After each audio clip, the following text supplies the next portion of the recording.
So we've just opened the humongous doors to Manchester Central to show you where it's all going to happen for an experience with tonight in Manchester. I'm really excited because this is my hometown, and I'm really excited, because this guy here, he's quite important, but he's a bit shy, aren't you? No, you're not. Steve Alexi. It's all about him, really.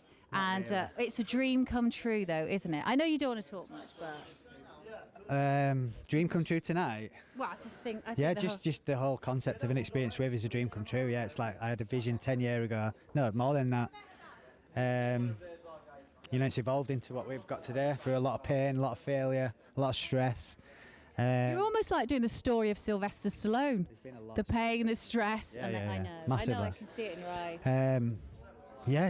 It's so emotional for you because every time I see you, though, it's just that you well up, and I don't blame you. And I've known you 6 months or something, but I feel like your mother. We first met in a hotel, didn't we? Yeah, in a hotel. We had a coffee, and he told me his story, and I was like, this guy. First of all, he's got to do a documentary. If he is at the most emotive, if you're going to do a TED Talks, this is the guy to listen to, because if you want to believe in your dreams, this is the guy. Yeah, one day I'll tell the story in full, but basically 10 years ago, me and Lindsay, my wife, we're due my baby boy in any time. She's 36 weeks pregnant. Hot water, everyone. And I remember sat in the car outside the local shop. Literally, we didn't have any money, nothing. And she was pregnant with Elenia, our firstborn, 8-year-old, who's 8 now. She's like the light of my life. She's coming tonight. And I just like, what we're gonna do? We've got no money. We're living at my mum and dad's. What are we gonna do? So. This is on the back of a failed event in Greece, and then, I went to a bit of a spiral of depression and all that type of stuff. Got my head together, and she bought me The Secret, which I believe in with every breath of my body, the law of attraction. And then we went away to Portugal, and I wrote down on my pad my blueprint of what I wanted to create. I wanted to create some sort of events company, because I'd done them in the past. I knew I was good at that. Some sort of DJ agency and stuff like that. And I just had the blueprint there, and I just said, right, we're going to do this, Lindsay. In 10 years, we're going to get to this point. And she's like, no way. And I said, trust me, we're going to do it. And I come back, and then, it's just evolved. You won't believe it. It's just crazy, really. It's all about self-belief, and it's writing that, and it's focusing, isn't it? And writing down what you want to do. And just getting up after failure. We've failed so much. You wouldn't even believe him. My dad stood there looking. He knows. He's been with me every step of the way. And, we had Sylvester here in Manchester 4 years ago at the MEN. That was the first time we'd worked with him in 3,500 there, and I basically ran it on my own. So to this day, I don't know how I've done it. And I remember we had an issue with a meet and greet after and stuff, and I was just devastated that it all went wrong. And I just said, look, we just need to bring it back into an intimate setting. And, we created the brand and experience with, because I didn't want to be my personal name, and Alexi Productions at the time. So I thought, right, if we create a brand, that's where it's going to grow, an experience with. People talk about the brand, not myself, me personally, and it's just absolutely gone. I've just ruined that then, haven't I? Yeah. Anyway, whoever he is, it's all about him. It's not just myself. You can see all the team here. They're just absolutely amazing. Look, there's Steve's dad. Shall I go and do his dad? Can I? Yeah. Look, you're so funny. You just video your son all the time because you're so proud of him. How amazing is he? Isn't he a star? Yeah. I've been through a lot with him. Whatever he's felt, I felt for the last 10 years. Like he said, when he came back from Greece, it was just what's going to happen here? Yeah. It was nothing. He couldn't afford a pair of flip-flops. It was that extreme, honestly. And he had this vision, and it was like, it's not going to happen, Steve. It's not going to happen. And he pursued it and pursued it. And all he had was little scraps, bits of paper. He had them all over the place, and he tied them all in together. And now he's got a laptop, and he's professional. He's got a laptop. But credit to you as well, because as a parent, you could have easily put him off and said, look, don't. Believe you me, Jeremy. Yeah. There were times when I says I'm off. He's got us, but we stuck together. We've sat in a car sweating. What we're going to do? How we're going to do it? We've. But you know what? But when I saw you at the end of the London show last week, an experience with, it was the first one we'd all done together, and you came into the bar, and I knew straight away that you were his dad. You didn't even have to say anything. And I thought, that look in your eye, and you were welling up then, and you were so proud. And I thought, that has got to be Steve's dad. And I was right. You were? Do we look alike? You just, it was just the look in, you do a bit, but I know what you're saying, yeah, that, there's that feeling. It's like, I don't know, you get that feeling. Yeah. It's just... See, even a tough old Yorkshireman gets that feeling. That's what I'm getting down to. They still get that, in there somewhere, gets that feeling. And it's so, I'm so proud of him. I mean, I can't, who wouldn't be? You know, he's got exclusive rights to the biggest people in the world. I mean, what can I say? And we started off with a little Paul Gascoigne in Halifax, you know. That was a big steal or borrow scenario, wasn't it? Yeah, I took me out to him. I can't be more prouder. Yeah. That's fabulous. And well done for producing such an awesome bloke. Yourself included. Cheers. Thank you. I'm going to go and have a cry. Bloody hell I am. It's not even my time of the month.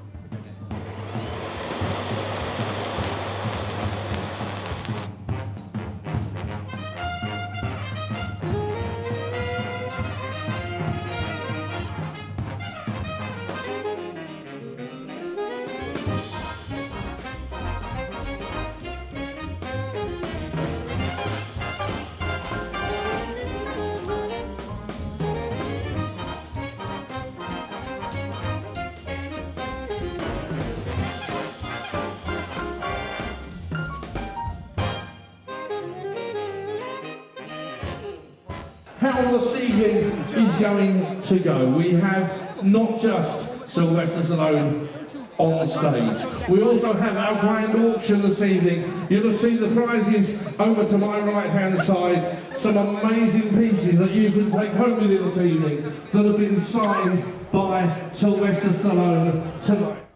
And this is what I was telling you about my wife's pregnant. 2 weeks left. I hope you're ready. You know, if anything was to happen. Lovely to meet you. You get Lenny, go and see Sylvester. Remember, tell me what we were watching, Rocket, for now, won't we? Guys, on this way, please. Thank you. This way, guys. Thank you. Thank you. Sorry, stay.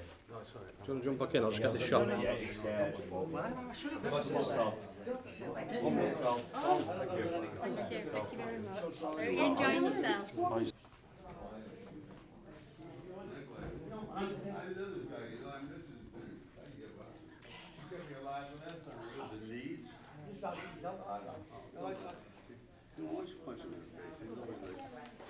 Hi, nice to see you again. It's good to see you again. Have some pie. All right, yeah.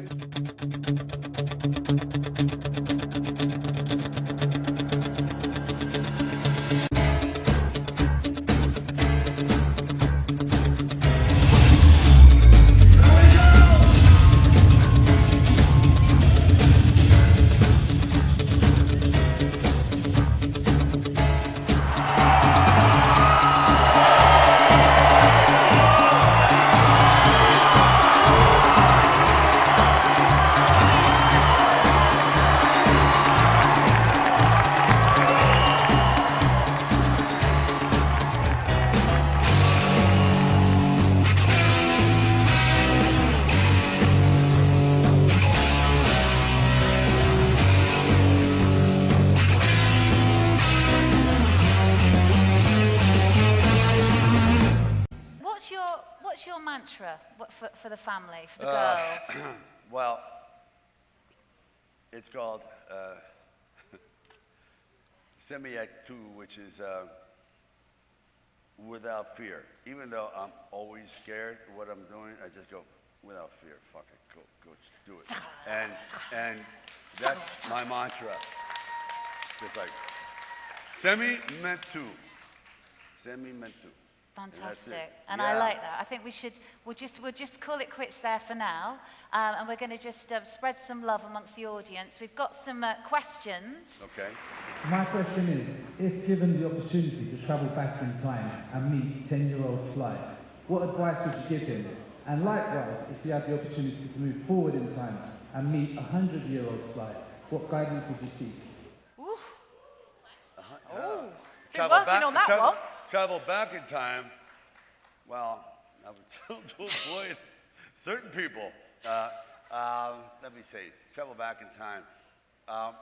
Well, just be prepared. You know, I think it's a Boy Scout logo called Be Prepared. And I came up hard, you know, in a family situation. You know, I don't think that's an excuse for people to behave badly. Like, I was raised, my father yelled at me, and so now I'm going to hate everybody. That's bullshit. You know, you got to deal with your own problems and move on and not be like them.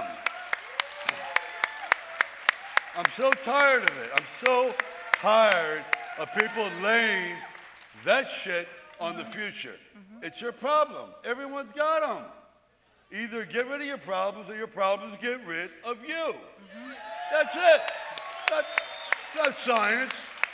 Not science. Anyway, I would tell the younger kid, be prepared. Because those who you think are your friends are not. The one that you think loves you forever isn't. And like, you know what I mean, it ain't all sunshine and roses. It's a mean and nasty world. And it will beat you to your knees if you let it. And for the future, yeah. Oof. For the future, man. Oh my God. Ugh. Oh, Jesus. I said, you know, the future is like, I don't know what you would even ask because all you got to do is relate it up to your past. So I would just say, man, you know, thanks for the memories. See you around, and like, don't spend it all in one place because you are what you leave behind. So I would say thank you very much, future Sly. But there's really nothing you can tell me because I know it all. I learned the hard way, pal. Oh, I can't believe I'm serious. Thank you for speaking with me. You're an inspiration. I know the streets of Philadelphia have a special meaning to you. Do you think that, had it not been for your affiliation with the streets of Philly, that you could have penned such a meaningful script in Rocky that resonated with so many? I think you're absolutely right. I did something kind of foolish. I have a little ADD. I thought I was just dumb, but I was like, why am I reading the sentence 9 times? So I was 9 times slower than everyone in school. So I quit at 16. And I got a job driving a forklift by the docks. And there are a lot of rough characters around the docks. And I did that for about a year. And I thought, wow, this is not the life for me. So eventually I went back to school. But that year is when Philadelphia sunk into my being. I learned every street because I was driving trucks. I learned south, north. I mean, I really got into it. As a worker, I was working in freezers, unloading ships, you name it. Strike breaking, you name it. It was, of course, I had to drive through these strike things where they were having like, and then the guys would go, what are you doing? Oh, you're only 16, we'll let you go. Next time we'll kill you. I go, oh, okay, thank you very much. So you really learn the hard way, but yeah, that's what did it. So it's interesting how you take a negative like that, and if I hadn't done that, I could have never written about the streets of Philly. Absolutely, because that's exactly what we've seen. So great question, good question. Okay, so table two. Good evening, Clyde. I think it's time to get things serious with the questioning now. Who would win in a fight between yourself and Arnold Schwarzenegger? What? Versus Rambo. Don't look at me. You're joking, right? Did he say? Did we mishear that?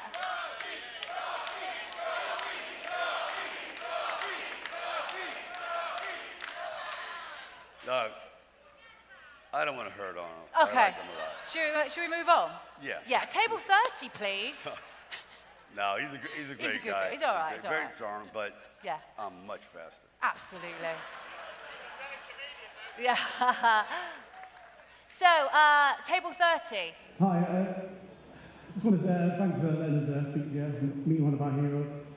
But I just want to ask, if you were not famous and you got the chance to come to an event like this, which hero would you like to meet, and what would you ask them? Well, if you're talking about in ancient times, I mean, of course, you'd want to talk to some, like Michelangelo. I want to go like there. And if you, in modern times, boy,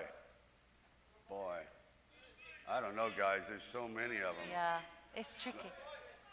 Well, I want to keep it. I ain't getting political, pal. Yeah. Forget that. Yeah. Because I don't care. It would probably be, no, not. I talked to Adrian. Yo, Adrian! Yo!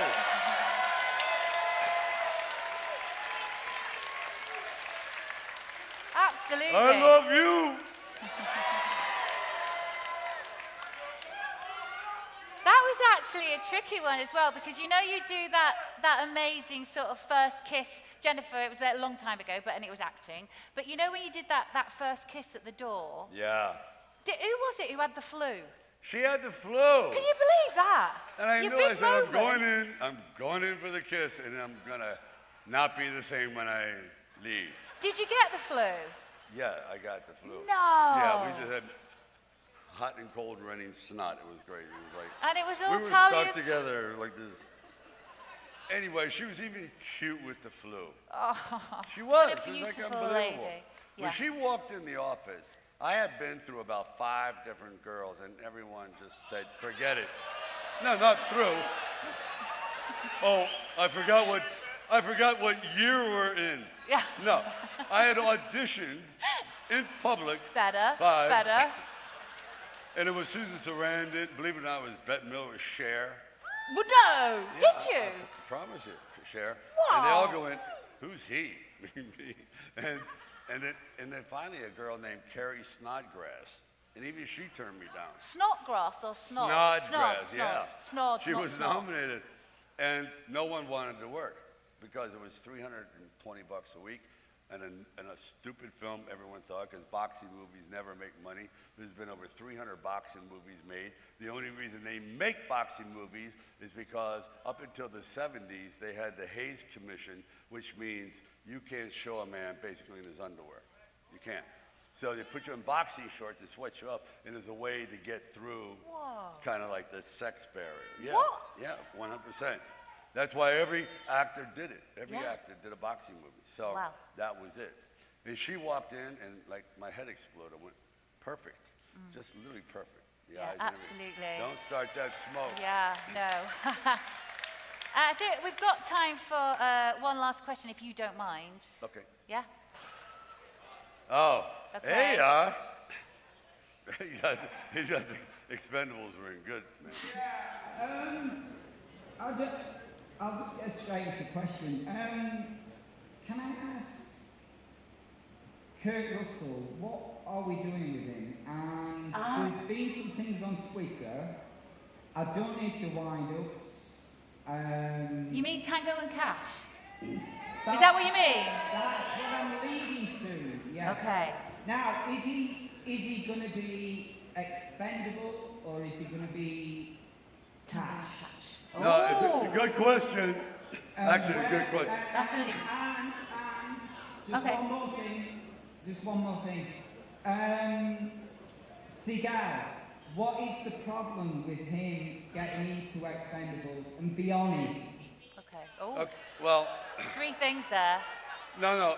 Steven Seagal has a very, very serious issue with the producer.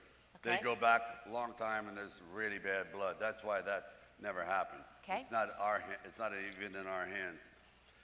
Kurt Russell is funny. I was talking to him yesterday because Warner Brothers, 2 days ago, I don't know why they want to do another Tango and Cash. Whoa! Yes! No. Look, I appreciate it, but I think, Kurt and I, what you saw on screen was who we are. We literally worked together, made it up as we went along, because the director basically quit. He went crazy.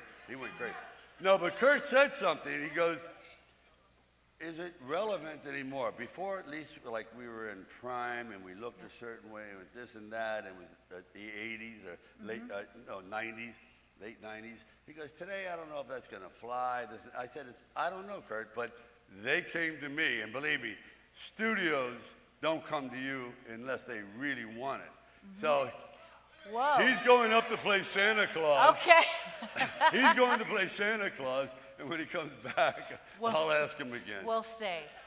Well, just before we have to say goodbye to Sylvester, can I just say, last week, unfortunately, we saw the passing of Franco Colombo. Yeah. And you did make a tribute to him. And you said, we will never have a man like this again. No, you don't. But can I just say that honestly rings true for you too, Mr. Stallone? Oh,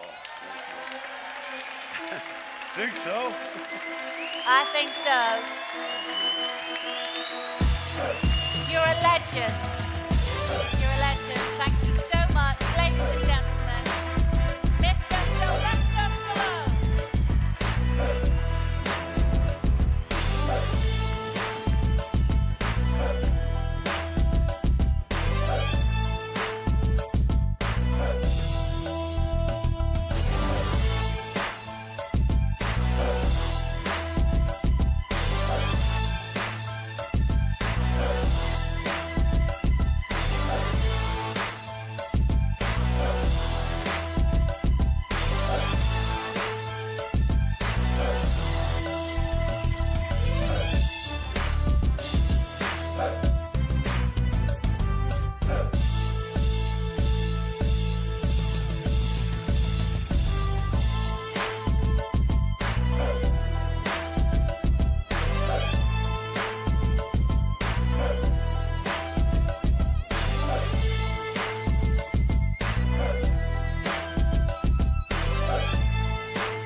It's crazy.